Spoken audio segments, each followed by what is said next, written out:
Greetings, Faith. I just wanted to take a few minutes. Might go a little bit longer than normal, but I wanted to catch you up on a few things that I want to share with you what's going on in the collective hearts and minds of your leadership team here at Faith. We've got a lot going on right now, as you can imagine, and as you probably have experienced already, that the temperature out there and the pressure that's building is pretty hot. And so we've been researching, debating, praying, studying, acting, all those kinds of things on your behalf and to be responsible to the Lord. So I thought it would be fair to bring you into that conversation. There are several principles at play when it comes to this major question of when do we reopen the church to even a greater extent than we have in the last couple of weeks. Some of the principles that are at play that I want to share with you are ones that are nagging us, and it's hard for us to shake them. The first being that there is a gospel call to submission. When we get into 1 Peter chapter 2, particularly when we get to verses 13 through 17, we're going to have to wrestle with the application of these words. Peter writes, "Be subject for the Lord's sake to every human institution, whether it be to the emperor as supreme or to governors as sent by him to punish those who do evil and to praise those who do good," which would be great if that's all that governments did. "For this is the will of God, that by doing good you should put to silence the ignorance of foolish people. Live as people who are free, not using your freedom as a cover-up for evil, but living as servants of God. Honor everyone, love the brotherhood, fear God, honor the emperor."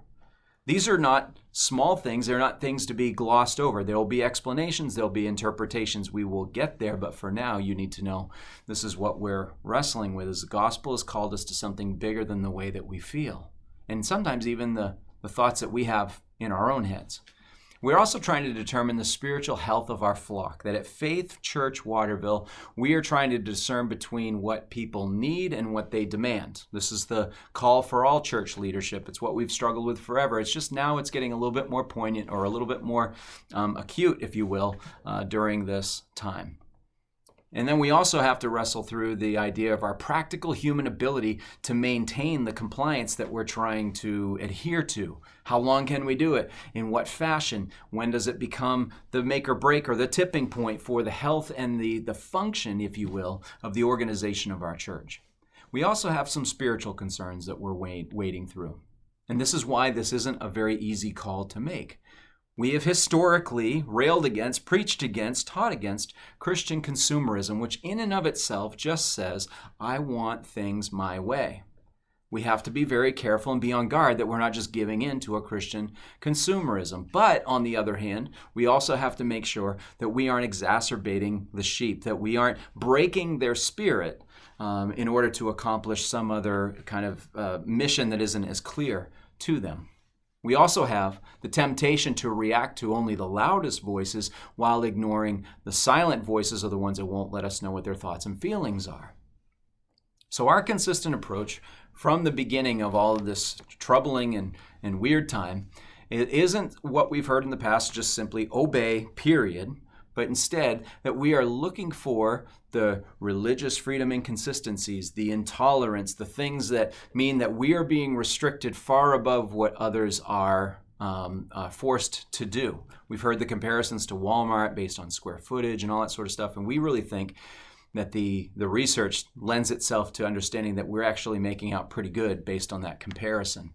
And the second thing that we're looking for is seeing diplomacy and teamwork and cooperation through to a satisfying conclusion. We are working through trusted channels that we're staying well up to speed with, and when we get dissatisfying results, we start to make our decisions based on that, until we are convinced we are no longer making reasonable progress with the quote-unquote powers that be. The leadership's current plan in this, what we're trying to engage in now, is to pray daily for our decision process at every turn. It's unwise for us to make plans too far in the future. And we're also praying for discernment of the true condition of the body at Faith, what's really going on in the hearts and minds of our people and what is best for them and what responsibility do we owe to them. And then we're also going to meet weekly to evaluate our latest diplomacy efforts and our channels that we're digging into and researching. And then finally, we will make a local to faith church decision based on the results of our collective prayer and our wisdom and the sharing of our ideas and taking certain actions, because the scriptures encourage us to seek the wisdom of multiple counselors. What we're calling our church to for action is to take up the mantle to preserve unity through our disagreements. As we've said consistently right from the beginning, don't just simply fight with your brother and sister, fight for them. You can do that even while you disagree with their approach and their ideas. There is common ground for all of us to find in Christ. Also, we would encourage you to sign up for church. If you're able and comfortable to come and meet publicly, we're encouraging you to do that. We know that some have had reservations about registration, and we understand what those reservations are.